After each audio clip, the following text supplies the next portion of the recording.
राक्षस राज रावण के चले जाने के बाद भयानक रूप वाली राक्षसियों ने सीता को घेर लिया और उन्हें अनेक प्रकार से डराने धमकाने लगी।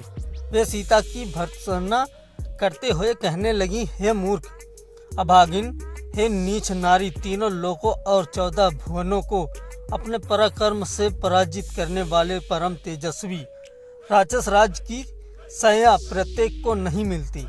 यह तो तुम्हारा परम सौभाग्य है कि स्वयं लंकापति तुम्हें अपनी आकांक्षायिनी बनाना चाहते हैं। तनिक विचार कर देखो, कहाँ अगाध ऐश्वर्य, स्वर्णपुरी तथा अतुल संपत्ति का एक छत्र स्वामी और कहाँ वह राज्य से निकाला हुआ कंगालों की भांति वन वन में भटकने वाला हतभाग्य साधारण सा मनुष्य। सोच समझकर निर्णय करो और महाप्रतापी लंकाधिपति रावण को पति के रूप में स्वीकार करो। उसकी अर्धांगिनी बनने में ही तुम्हारा कल्याण है, अन्यथा राम के वियोग में तड़प तड़प कर मरोगी या राक्षस राज के हाथों मारी जाओगी। तुम्हारा यह कोमल शरीर इस प्रकार नष्ट होने के लिए नहीं है। महाराज रावण के साथ विलास भवन में जाकर रमण करो। महाराज तुम्हें इतना विलासमय सुख देंगे जिसकी तुमने उस कंगाल वनवासी के साथ रहते कल्पना भी नहीं की होगी। राक्षसियों की ये बातें सुनकर कमल नयनी सीता ने आंसुपूर्ण नेत्रों से उनकी ओर देखकर कहा, तुम सबका यह लोक विरुद्ध एवं पापपूर्ण प्रस्ताव मेरे हृदय में क्षण मात्र को भी ठहर नहीं पाता। एक मानव कन्या किसी राक्षस की भार्या नहीं हो सकती। तुम सब लोग भले ही मुझे खा जाओ, किंतु मैं तुम्हारी बात नहीं मान सकती।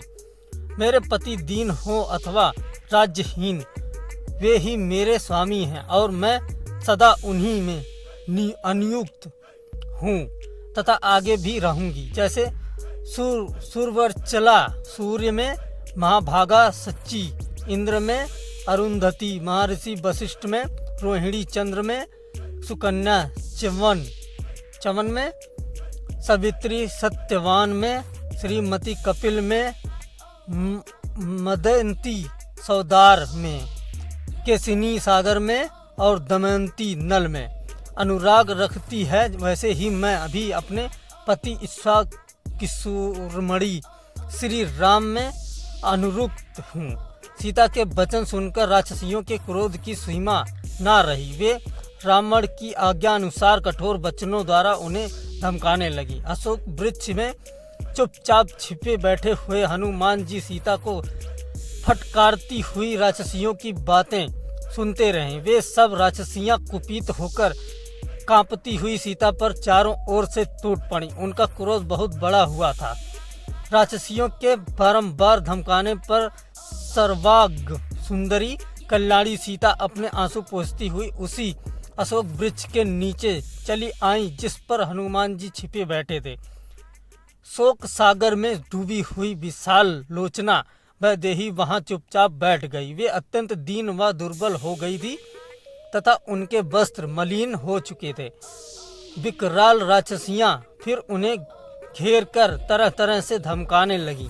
विकराल रूप वाली राक्षसियों के द्वारा इस प्रकार से धमकाए जाने पर देवकन्या के समान सुंदरी सीता धैर्य छोड़कर रोने लगी। विलाप करते हुए वे कहने लगी, हे भगवान, अब यह विपत्ति नहीं सही जाती। प्रभु, मुझे इस विपत्ति से छुटकारा दिलाओ या मुझे इस पृथ्वी से उठा लो। बड़े लोगों ने सच कहा है कि समय से पहले मृत्यु भी नहीं आती। आज मेरी कैसी दयनीय दशा हो गई है। कहाँ अयोध्या का वह राजप्रसाद जहाँ मैं अपने परिजनों तथा पति के साथ अलौकिक सुख भोगती थे, और कहाँ यह दुर्दिन जब मैं पति से विलुप्त छल द्वारा हरी गई।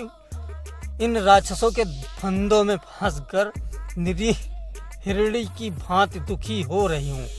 आज अपने प्राणेश्वर के बिना मैं जल से निकाली गई मछली की भांति तड़प रही हूँ। इतनी भयंकर वेदना सहकर भी मेरे प्राण नहीं निकल रहे हैं। आश्चर्य यह है कि मर्मांतक पीड़ा सहकर भी मेरा हृदय टुकड़े टुकड़े नहीं हो गया। मुझ जैसी अभागिनी कौन होगी जो अपने प्राणाधिक प्रियतम से बिछुड़ कर भी अपने प्राणों को संजोए बैठी है। अभी ना जाने कौन कौन से दुख मेरे भाग्य में लिखे हैं, ना जाने वह दुष्ट रावण मेरी कैसी दुर्गति करेगा।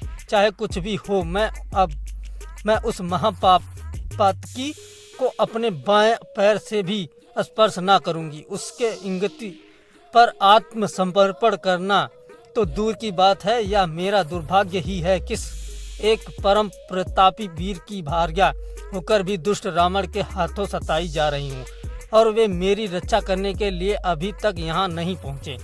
मेरा तो भाग्य ही उल्टा चल रहा है। यदि परोपकारी जटायु राज इस नीच के हाथों ना मारे जाते तो वे अवश्य राघव को मेरा पता बता देते और वे आकर रावण का विनाश करके मुझे इस भयानक यातना से मुक्ति दिलाते। परंतु मेरा मन कह रहा है कि दुष्चरित्र रावण के पापों का घड़ा भरने वाला है। अब उसका अंत अधिक दूर नहीं है। वह अवश्य ही मेरे पति के हाथों मारा जाएगा। उनके तीक्ष्ण बाण लंका को लंपट राक्षसों के आधिपत्य से मुक्त करके अवश्य मेरा उद्धार करेंगे। किंतु उनकी प्रतीक्षा करते करते मुझे इतने दिन हो गए और वे अभी तक नहीं आए। कहीं ऐसा तो नहीं है कि उन्होंने मुझे मरा हुआ समझ लिया हो और इसलिए अब वे मेरी खोज खबर ही ना ले रहे हों। यह भी तो हो सकता है कि दुष्ट मायावी रावण ने जिस प्रकार छल से मेरा हरण किया, उसी प्रकार उसने छल से उन दोनों भाइयों का वध कर डाला हो। उस दुष्ट के लिए कोई भी नीच कार्य अकरणीय नहीं है। दोनों दशाओं में मेरे जीवित रहने का प्रयोजन नहीं है। यदि उन्होंने मुझे मरा हुआ समझ लिया है या इस दुष्ट ने उन दोनों का वध कर दिया है, तो भी मेरा और उनका मिलन जब अब संभव हो गया है, जब मैं अपने प्राणेश्वर से नहीं मिल सकती, तो मेरा जीवित रहना व्यर्थ है। मैं अभी इसी समय अपने प्राणों का उत्सर्ग करूंगी। सीता के इन निराश भरे वचनों को सुनकर पवन पुत्र हनुमान अपने मन में विचार करने लगे कि अब इस बात में कोई संदेह नहीं है कि यही जनक नंदिनी जानकी हैं, जो अपने पति के वियोग में व्याकुल हो रही है। यही वह समय है जब इन्हें धैर्य की सबसे अधिक आवश्यकता है।